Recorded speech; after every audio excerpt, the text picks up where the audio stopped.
This is how to play Let There Be Rock by AC/DC on my new Shergold guitar, which I will be talking about in a separate video a little bit later. The bare bones of this song are very easy. We have 4 chords in it, but don't let that fool you. There are some really cool rhythm guitar bits here, particularly with the right hand, that are very tricky and epitomise the AC/DC rhythm style. So that's what we're going to be looking at mainly, but I'm also going to be covering a few of the lead bits that are my favourites. Not the full solo, I have to admit, but things like...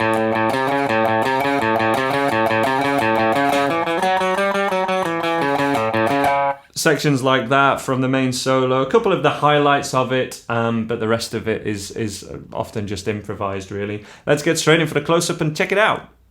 So the main riff starts with the rock G, which is just a normal all fingers G, but with the first finger off so that we don't really hear string 5. It can be best to play this with an up, but we'll be covering more about the strumming in a second. And then we have an E power chord,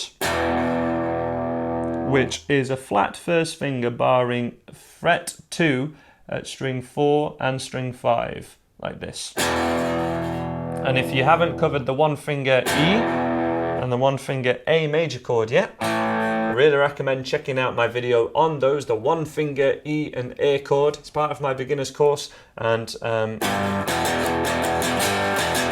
is really needed. That skill of playing the E and A with one finger is really needed to be able to play this song to this kind of level.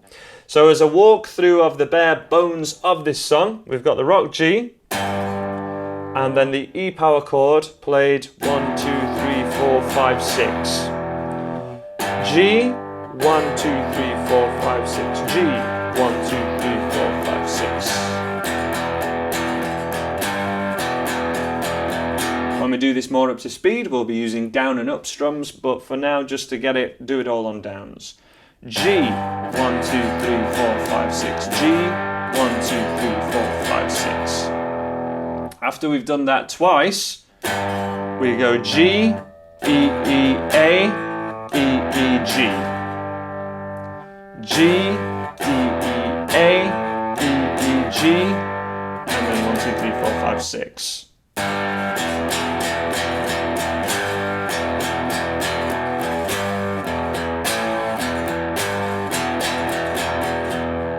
That's once. Let me count you through it a little bit slower than that.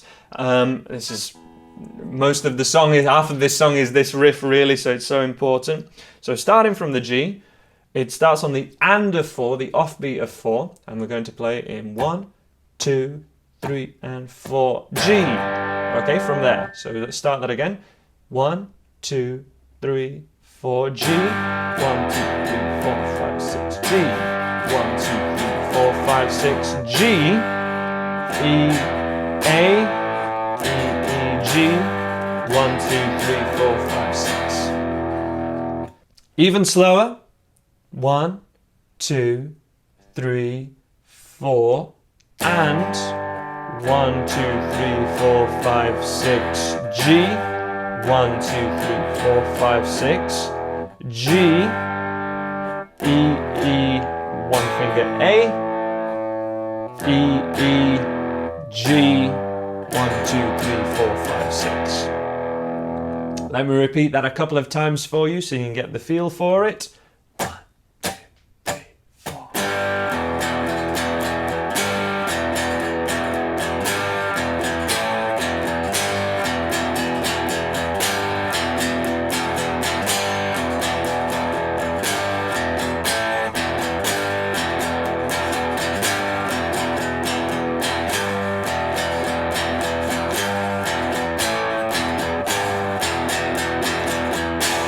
Can be very handy to mute the thickest string on the A chord with the thumb, but the rest, so that would just mute like this.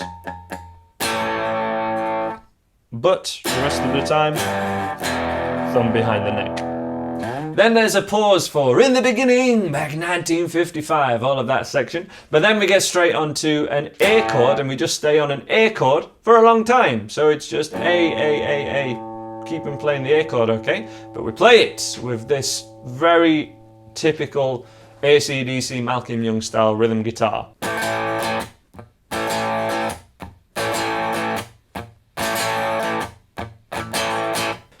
The biggest stylistic point about this are these little mutes in between. I covered this in a very old lesson of mine, Long Way to the Top. If you want to rock and roll, it's a very similar thing.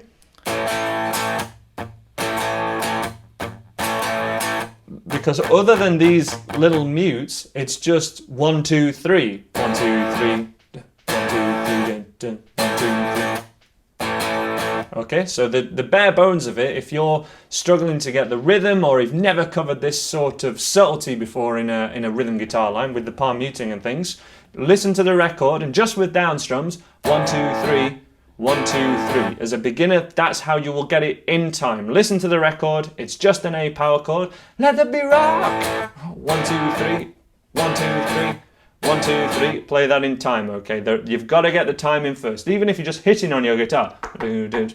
That's what you need to get, okay?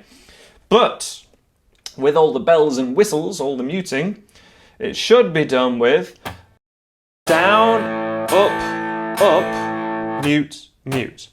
That's what's happening. Down strum, and we're only hitting strings 3, 4, and 5 of the A power chord, and my thumb's on top as well. But we go down, up,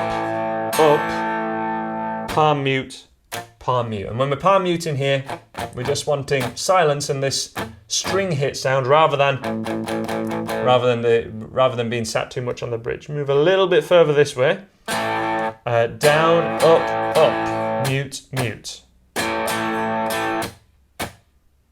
Down, up, mute, mute.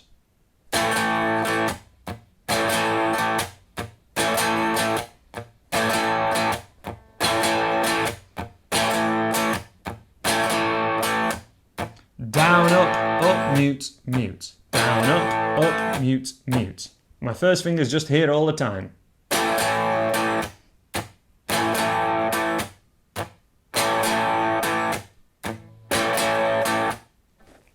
After a little while, it does change chord to the B power chord. That's a 2nd fret root note on the 5th string. And the 3rd and 4th finger playing a standard power chord shape with a 5th string root note. And it's the same rhythm part.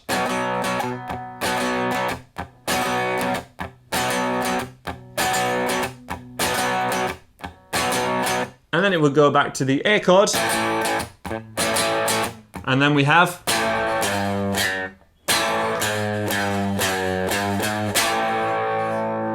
that section, okay?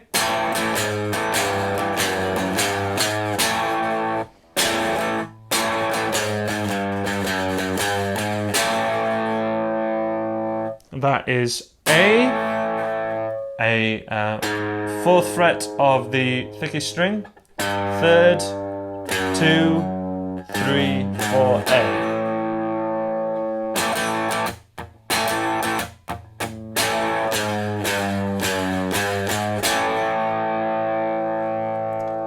After that, we would always go back to the riff as soon as you've done that pause.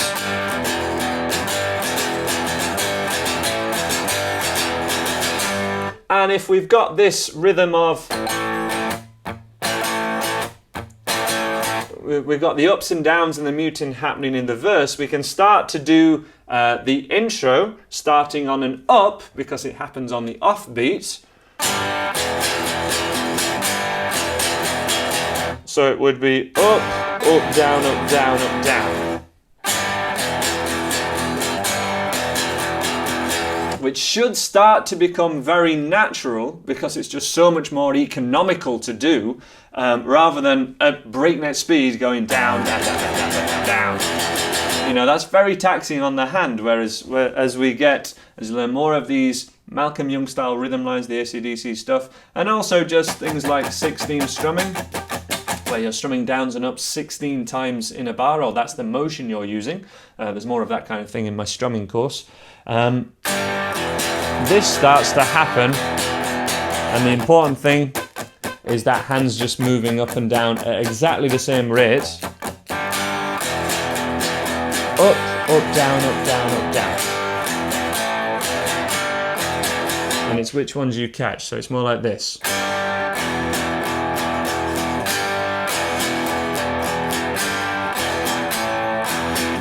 See those strums that I'm missing? That's accentuated somewhat, because otherwise it doesn't really look any different. But which strings you catch is all important, and that's really all the rhythm parts in this entire song. It's like the rhythm is so simple, but please do that along to the original record. Oh, we've got a great cover by the Foo Fighters, which is on my website, done in a studio, so you can really hear everything that's happening.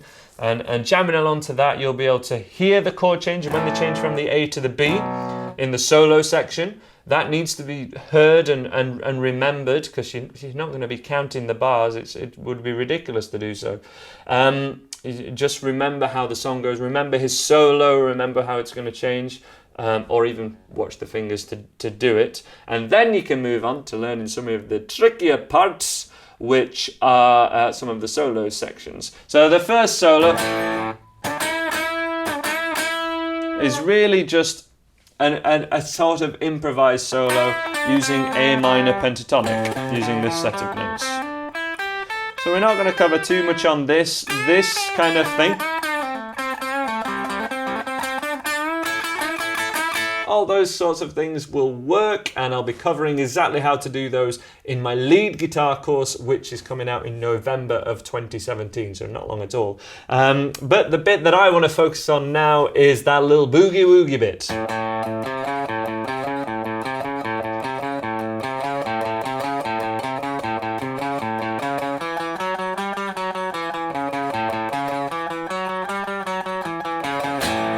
That bit, I think that's really cool, and that was one of the first parts that I learned. And we're also going to cover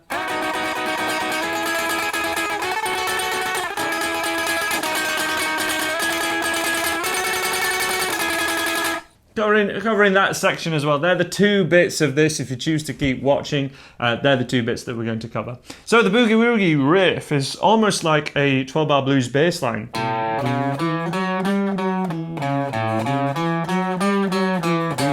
Okay, but we actually start off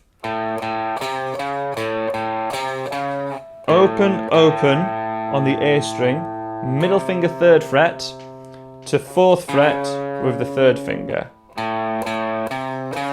Now I released a lesson on alternate picking not long ago, and the importance of it, half of that importance is to be able to play riffs like this at speed.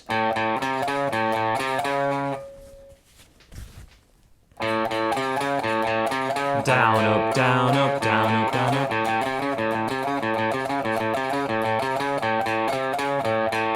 Unless you're doing that with a down and up picking motion, you're probably not going to get that.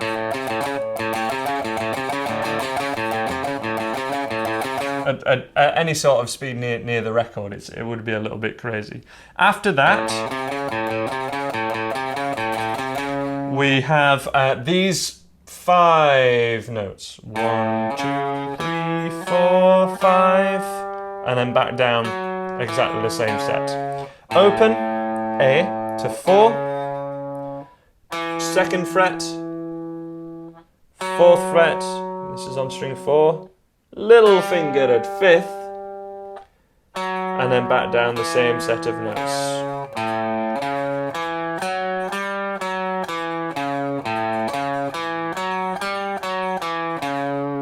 And all we need to do is pick each of those twice, again with this down and up motion.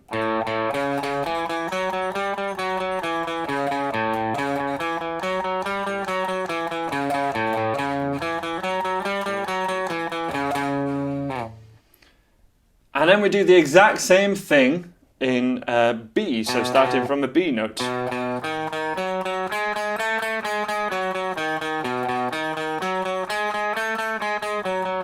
There's different ways you can play this one. I choose to play it this way. Starting at 2nd fret of the 5th string, 1st fret of the 4th, to middle, little, to little finger, at fourth, first to second on the G. So that was second fret, first fret, fourth fret, first and second, and then back down.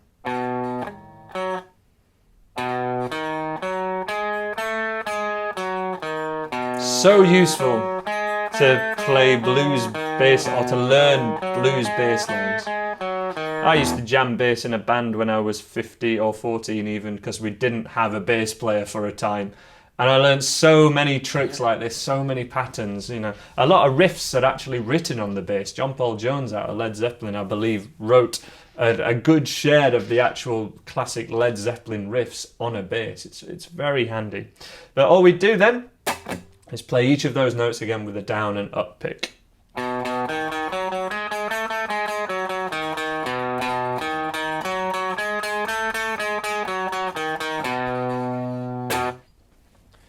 And then the other section, which is also based on the B, starts with a shape that's derived from the B bar chord. This would be at 7th fret and using the B shape and using the F major shape just slid up to 7th fret. Keep the middle finger where it is and take the others off and put the first finger at the 7th fret of the second string, and we get this.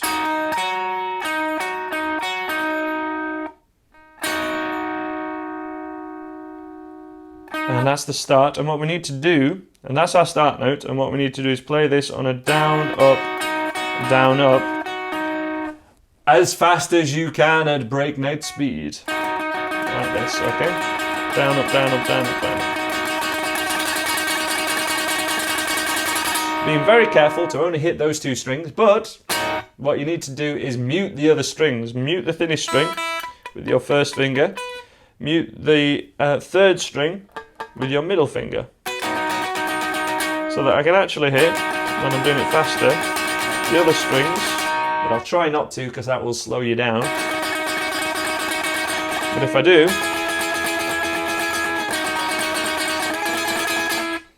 I'm not making excess noise, that's the idea of it.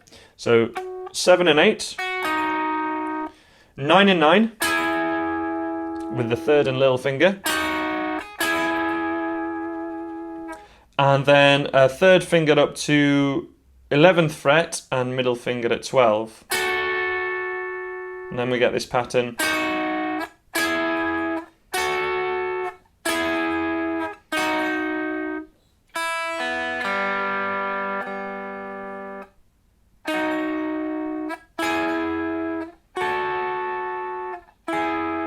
One, two, three, four.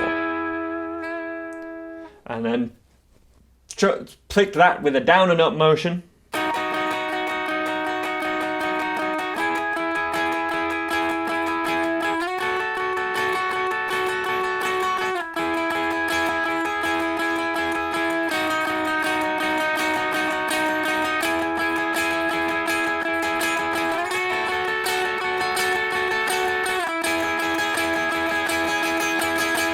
And then we do go between them, or he goes between them much faster than that, so changing.